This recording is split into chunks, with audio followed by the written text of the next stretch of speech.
जय हिंद साथियों, मैं विकास एक बार फिर से आपके अपने YouTube चैनल विकास मैथ पे हार्दिक स्वागत करता हूं।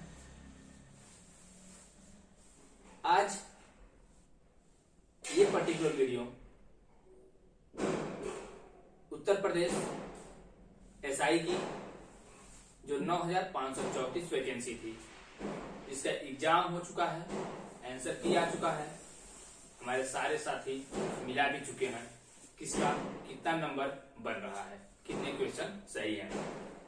समस्या ये नहीं है कि कितना क्वेश्चन बन रहा है, समस्या ये है कि कट ऑफ कितनी जाएगी और कट ऑफ को लेकर इतनी ज्यादा अफवाहें हैं जो हम और आप उसका विश्लेषण भी नहीं कर पा रहे हैं। सारे के सारे यूट्यूबर्स जो कट ऑफ है, कोई 125 बता रहा है, कोई 130 बता रहा है, कोई 102 बता रहा है, कोई 90-95 बता रहा है, मतलब कोई ये तरीका ही नहीं है कि कट ऑफ किस बेसिस पे बने और कट ऑफ कितनी होनी चाहिए। यूट्यूब पे पढ़ाने वाले सारे हमारे शिक्षक हैं और वो एनालिसिस के बाद ही बता पा रहे हैं, लेकिन इतना डिसमैच जो हो रहा है, जो इतना डिसमैच हो रहा है एक्सपेक्टेड कट ऑफ को लेकर, ये होनी नहीं चाहिए। क्योंकि आप सभी लोग एक अनुभव से एक अनुमानित कट ऑफ बता रहे हैं। सभी छात्रों में जो हतोत्साहित हैं वो किस लिए है? बस इसीलिए है कि हमारा नंबर आएगा कि नहीं आएगा। जो फिजिकल है, जो डीबीपीएसटी होगा, जो फाइनल रिजल्ट आएगा, जो फाइनल कट ऑफ उनके लिए क्या होगी। मैं एक वीडियो बनाया था जो एक्सपेक्टेड कट ऑफ के लिए, आज वही वीडियो रिवाइज होगा, रिवाइज कट ऑफ के लिए आफ्टर आंसर की, आफ्टर आंसर की। ठीक, मैं एक चीज बता देता हूं, आंसर की कोई रिजल्ट नहीं है। जो आंसर की आया है ये कोई रिजल्ट तो है नहीं कि आप इतने परेशान हो रहे हैं कि मेरे 100 क्वेश्चन सही है, मेरे 85 क्वेश्चन सही है, मेरे 90 क्वेश्चन सही है, तो हम इतने परेशान हो रहे हैं। ये आंसर की है भाई, मेरे आंसर की है। अभी तो पूरा गेम बाकी है, अभी तो पूरा गेम बाकी है। जो सबसे बड़ा गेम चेंजर होगा वो होगा नॉर्मलाइजेशन। जो आप देख रहे हैं हर एक एग्जाम में नॉर्मलाइजेशन जो होता है वो गेम पलट दे रहा है। तो आप एक बार वेट कीजिए रिजल्ट का, आप एक बार जरूर वेट कीजिए रिजल्ट का। लेकिन रिजल्ट का वेट करने से पहले सबसे बड़ी चीज ये है कि आप रनिंग कैसे आप अपना प्रिपेयर कर पाएंगे, रनिंग कैसे आप अपना बना पाएंगे, ये बहुत बड़ा मुद्दा है। क्योंकि जब डीबीपीएसटी होगा या जब रिजल्ट आएगा आपका डीबीपीएसटी के लिए, क्योंकि जो रिजल्ट आता है पहले जो ईपीएसआई का आएगा रिजल्ट, उसमें क्या होता है, पहली कंडीशन जो बन रही है उसमें ये नहीं रहेगा कि आपको डायरेक्ट दे देगा कि आप कितने नंबर पाए। उसमें ये होता है कि पहले आपको देता है कि you are qualified for DBPST, ये लिखकर आता है, उसमें आपका नंबर नहीं दिखाता है। तो जब अगर ये रिजल्ट अगर ये आ जाता है रिजल्ट, तो इसके एक हफ्ते नहीं 10 दिन में आपका रनिंग होगा। इतने में रनिंग होगी आपकी, इतने दिनों में रनिंग होगी। तो अगर आप रिजल्ट का वेट करते हैं, आप रिजल्ट का इंतजार करेंगे, तो आप अपनी रनिंग नहीं बना पाएंगे। और उस टाइम सबसे ज्यादा दुख होगा जब आप फिजिकल नहीं क्वालिफाई कर पाएंगे। तो उस जो अनुमानित कट ऑफ होती है वो उसी लिए होती है कि आप अपनी रनिंग को तैयार कीजिए। अगर आप रनिंग नहीं तैयार करते हैं, मान लीजिए, और आपका नंबर आ गया डीबीपीएसटी फिजिकल के लिए, क्या करेंगे आप उस टाइम? आप बिना किसी वजह के रेस से बाहर हो जाएंगे, बिना किसी वजह के रेस से बाहर हो जाएंगे। और अगर आप फिजिकल तैयार किए हैं, अगर नाम आ गया तो आपके लिए प्लस पॉइंट होगा, आप फिजिकल कर लेंगे। और मैक्सिमम लड़के, सबसे बड़ी चीजें जो निकल के आ रही हैं कि जो मैक्सिमम है, मेरा 130 प्लस है, 140 प्लस है, 150 प्लस क्वेश्चन जो सही हो रहे हैं, मैं बता देता हूं। इन इनकी संख्या बहुत कम है। एक चीज जान लीजिए, संख्या बहुत कम है, इनकी संख्या बहुत कम है, संख्या बहुत कम है। जो ये वाले बच्चे हैं इनकी संख्या बहुत कम है, ये वाले जो हैं इनकी संख्या बहुत कम है। कुछ हर एक एग्जाम में कुछ टॉपर्स होते हैं, कुछ टॉपर्स होते हैं जो इस तरीके से मार्क्स लाते हैं, वो एक्सेप्शनल केस होते हैं, वो एक्सेप्शनल केस होते हैं। हमें इनको टारगेट नहीं करना है, हमें इनसे मतलब ही नहीं है, हमें इनसे बिल्कुल भी मतलब नहीं है। हमें तो मतलब है एक सीट से अपने, हमें टॉप, अगर मैं, मेरा उद्देश्य होता, अगर मैं उतनी मेरे लेवल रहती कि टॉप करना है तो मैं उस हिसाब से पढ़ाई करता ना। मुझे तो एक सीट से मतलब है, तो जो टॉप कर रहा है वो टॉप करे, मुझे तो एक सीट लेनी है। 95 34 में एक ही सीट तो चाहिए हमें। जो टॉप करेगा वो भी दरोगा होगा, और आप नीचे से एक सीट लाते हैं आप भी दरोगा कराएंगे, आपका भी वेतन उतना ही रहेगा, सब कुछ उतना ही रहेगा। तो अगर उनका आईक्यू लेवल अलग है तो वो टॉप किया, मेरा कुछ आईक्यू लेवल कम था तो मैंने इतना मार्क्स पाया, मैं सिलेक्ट हुआ उसमें। तो सिलेक्शन पाना सबसे बड़ी चीज है दोस्त, अगर आप सिलेक्शन पाना सबसे बड़ी चीज है। अगर आप विभाग में जाते हैं उसके बाद कोई ये नहीं पूछता कि आप टॉप किए हैं कि नीचे से आए हैं, वहां भी 2 स्टार आपके लगेंगे, 2 स्टार उनको भी लगेंगे। जो सारी चीजें हैं जो उनके होंगे वो आपके भी होंगे, उनका इंक्रीमेंट लगेगा आपका भी लगेगा, उनका डीएटीए बनेगा आपका भी बनेगा, तो प्रोसेस तो सेम है। तो हमें टॉप से नहीं मतलब है, हमें एक सीट से मतलब है। और आप जो चीजें हैं कि इतना कट ऑफ जा रहा है, आप उन सारी चीजों पे ध्यान ही मत दीजिए कि 130 जाएगा कट ऑफ, 120 जाएगा, 130 जाएगा। मैं एक चीज बता दूं, अगर 50,000 बच्चों का सर्वे करवाएं आप, अगर 50,000 बच्चे हैं, 50,000 स्टूडेंट का आप अगर सर्वे करवा रहे हैं, और अगर इसमें से वोटिंग आ रही है, जो पोल करवा रहे हैं यूट्यूबर्स मेरे भाई, अगर इसमें से बता रहे हैं कि 9% या 12% 120 प्लस है, आप ये बताइए मुझे, अगर 50,000 का आप 9% निकालेंगे तो आ जाएगा 4500, आएगा 4500, 120 4500 सीधे अकेले ले जाएंगे। ऐसा पॉसिबल है? ऐसा बिल्कुल कतई पॉसिबल नहीं है, ऐसा कतई पॉसिबल है ही नहीं। और उसमें से 130 प्लस 140 प्लस के भी बच्चे आ जा रहे हैं 3%, 2%। अब ये निकाल लीजिए यहां से 1500, ये निकाल लीजिए 2% कितना हुआ, 1000। ये बताइए, और वो हमारा जो साथी है 115 110 वो कहां गया? अगर इतने इतने आएंगे तो तब तो 120 वाले भी कम पड़ जाएंगे, मेरी जाने लगेगी 130 प्लस। जो हमारे साथी पोल करा रहे हैं कट ऑफ जाने लगेगी इतनी। और ये आज के इतिहास में ऐसा नहीं हुआ है जो आज ऐसा होगा, ऐसा तो हुआ नहीं आज तक कभी। अब ऐसा होगा क्या? अब कोई नई चीज आ गई है?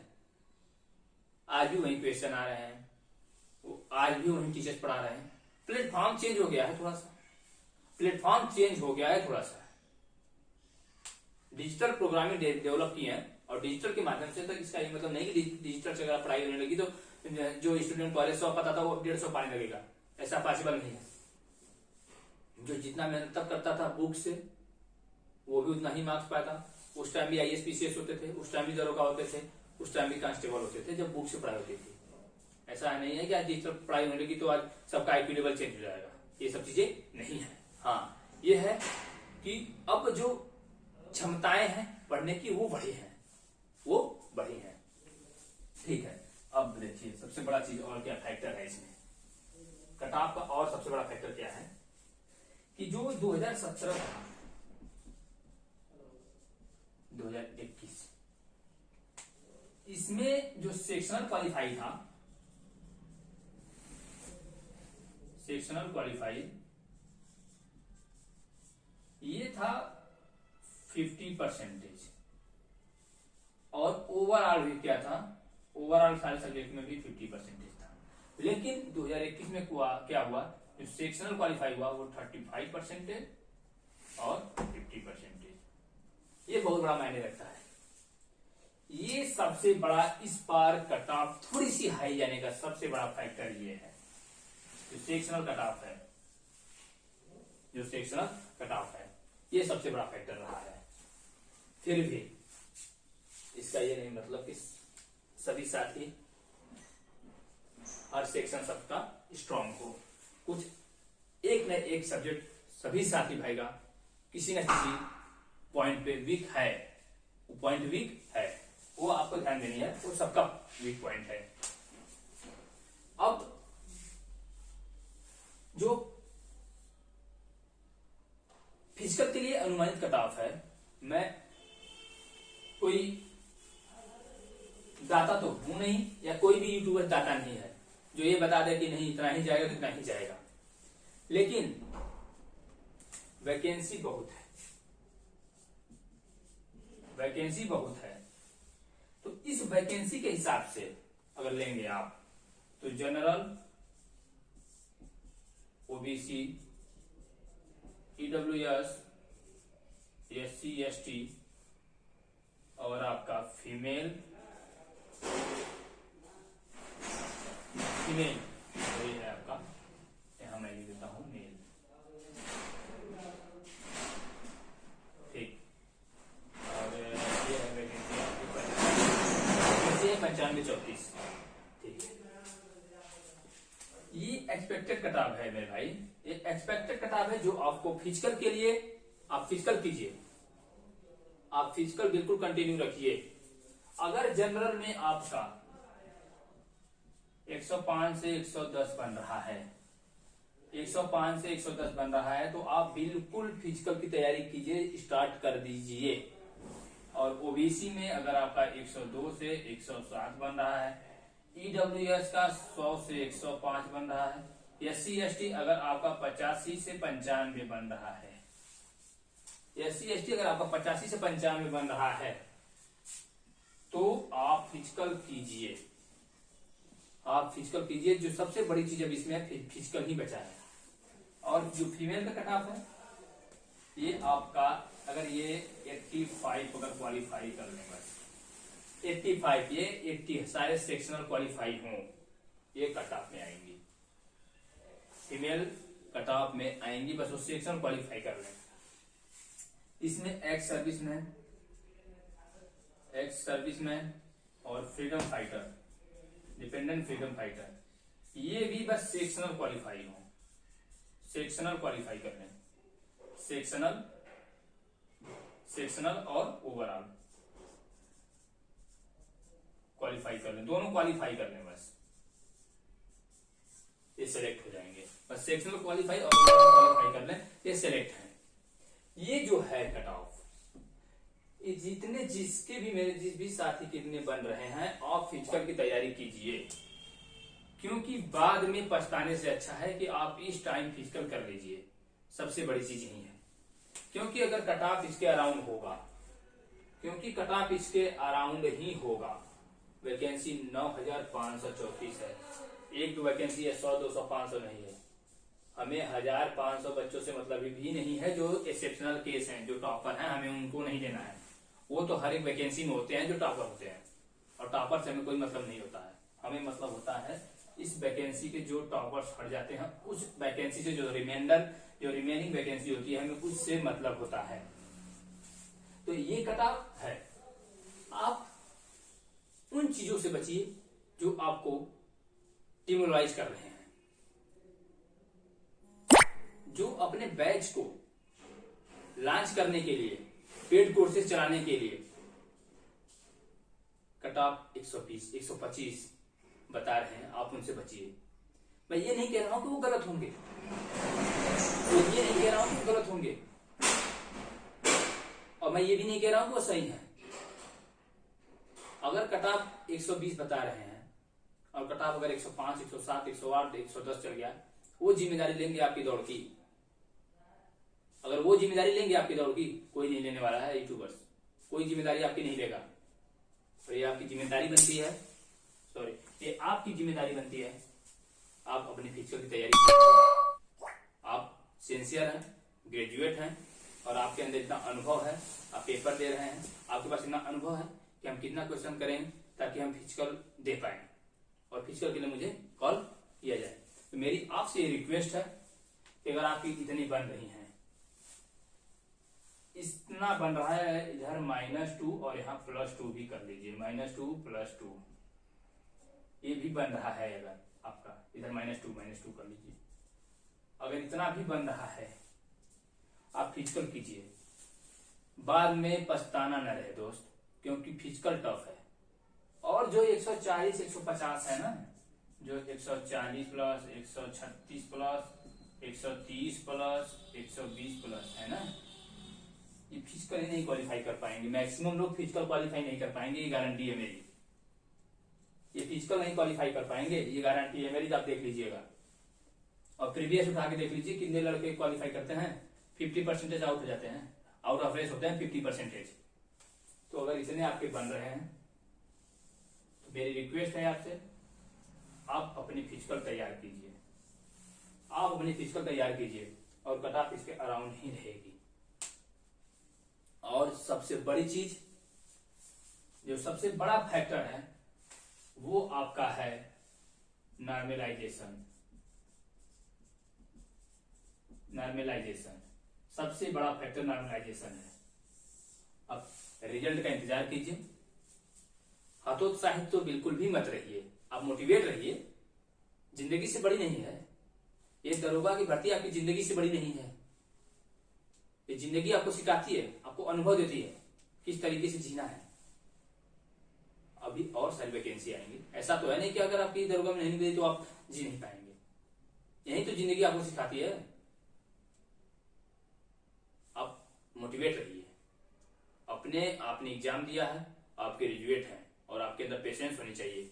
आप अनुभवी हैं, आप हाई स्कूल इंटर के बच्चे नहीं रह गए और आप अनुभवी हैं, मुझे पता है। और आप पेपर दिए हैं, आपसे बेहतर कोई नहीं जान पाएगा आप कितने, आपकी कटाव कितनी जाने वाली है, आपसे बेहतर कोई नहीं जान पाएगा। ये अनुमानित कटाव है। अगर आपके इतने बन रहे हैं तो मेरी रिक्वेस्ट है फिर से, आप फिजिकल की तैयारी कीजिए, आप फिजिकल की तैयारी कीजिए और एक बार रिजल्ट का इंतजार कीजिए, क्योंकि जो सबसे बड़ा फैक्टर है, जो सबसे बड़ा रोल प्ले करने वाला है वो नॉर्मलाइजेशन है। पर्टिकुलर इस चीज के लिए मैं आज ये वीडियो बनाया हूं, तो इस चीज को ध्यान में रखिए। ठीक, तो आज तक के लिए